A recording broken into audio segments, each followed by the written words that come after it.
குலமாய் அவதரித்தாலும் ஒற்றுமையாவது வளர்ந்திருக்கும்.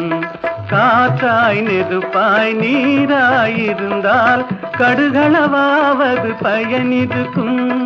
ஆறறிவுடனே பேச்சும் பாட்டும் அறிந்தே மனிதன் பிறந்து விட்டான்.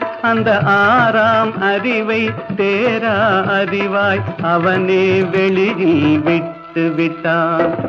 ஏதோ மனிதன் பிறந்து விட்டான், அவன் ஏனோ மரம் போல் வளர்ந்து விட்டான்.